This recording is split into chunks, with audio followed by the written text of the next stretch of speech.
Since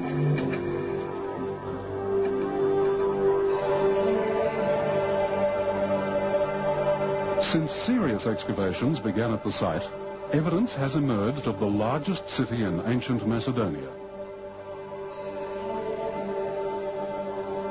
An orderly city with straight roads and sophisticated town planning. The thousands of artifacts found show that this city had impressive private houses with internal courtyards and rich wall paintings. It also had a huge commercial market, manufacturing and trading in marble, pottery and earthenware.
Was the find of some tiles, roof tiles, with the name of the city, Pella. So the archaeologists were that this place they started to excavate was Pella. In 1955, archaeologists commenced excavations on a hillside at the northern end of the city. But work stopped because the identity of the site was uncertain. Only recently has the full significance of the area emerged.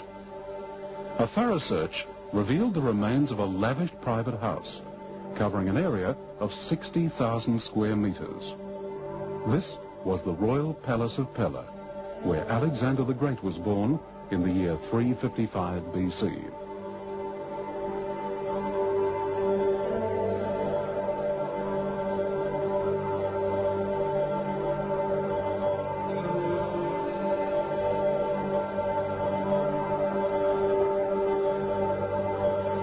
Philip invited the most famous philosopher of that time, Aristotle, to educate his son Alexander. Aristotle didn't want to educate Alexander in the noisy capital. He preferred to be far away in a more quiet place. So he chose a beautiful place on a marvelous landscape near the small town Nieza. There was a nymphaeon where the nymphs were worshipped, and on that place they built a stoa in which they used to walk and to talk about philosophy and all.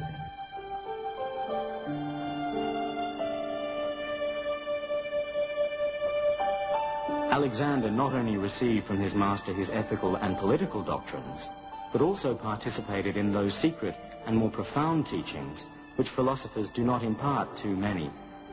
Alexander's love of the art of healing was inculcated in him by Aristotle. He was also by nature a lover of learning and a lover of reading. Aristotle he admired at the first, and loved him, as he himself used to say, more than he did his father, for that the one had given him life, but the other had taught him a noble life.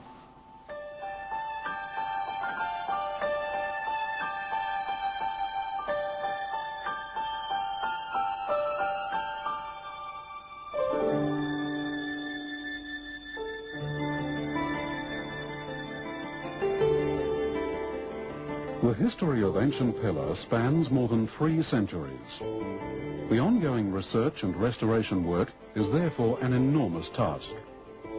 The reassembly of pottery, metalwork and building facades could be likened to a giant jigsaw. For 9 generations, Pella was a powerful and important capital city.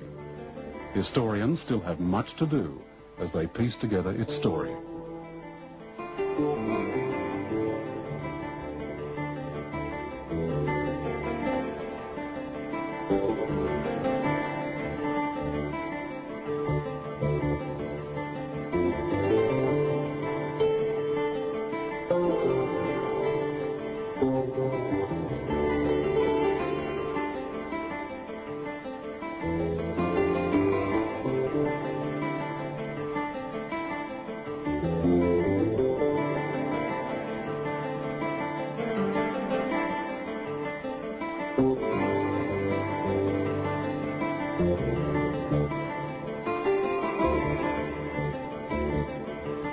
Until today, we know many things about the ancient city. We know its town planning, the market, the houses, most of that we know about the palace.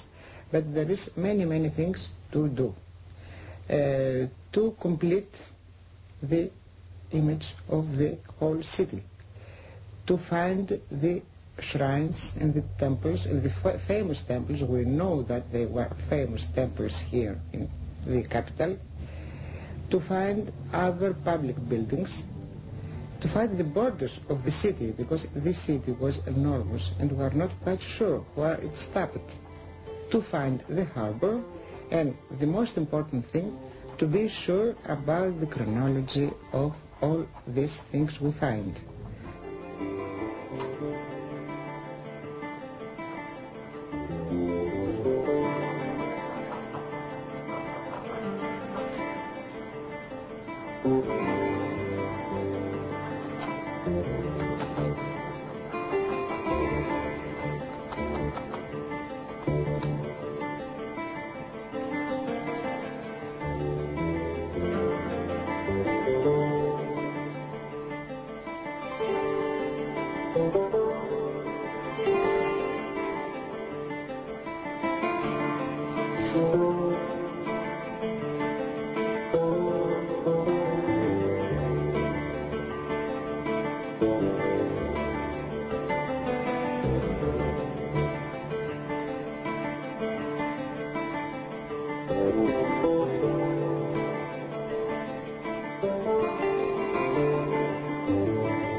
Now there is in Lycia, near the city of Xanthus, a spring, which at this time, as we are told, was of its own motion upheaved from its depth and overflowed, and cast forth a bronze tablet bearing the prints of ancient letters, in which it was made known that the empire of the Persians would one day be destroyed by the Greeks and come to an end.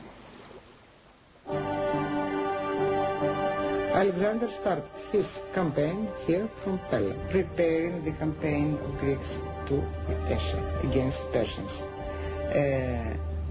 Philip was murdered before he could make this campaign, but his successor and his son Alexander made this campaign and made Pella not only the capital of Macedonia and the whole of Greece, but the capital of the whole known world.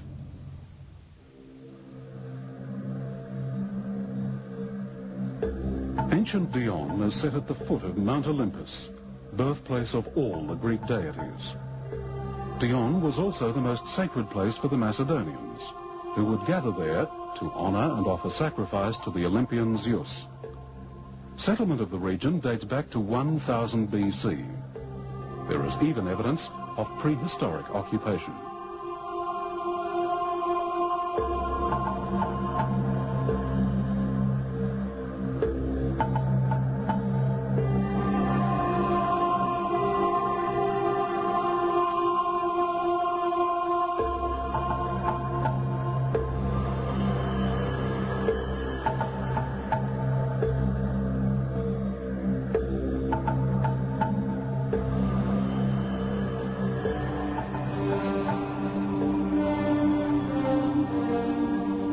To Olympus, where they say that God's dwelling stands always safe. It is not shaken by winds, nor drenched by showers of rain, nor does snow come near it, always unclouded. The air spreads out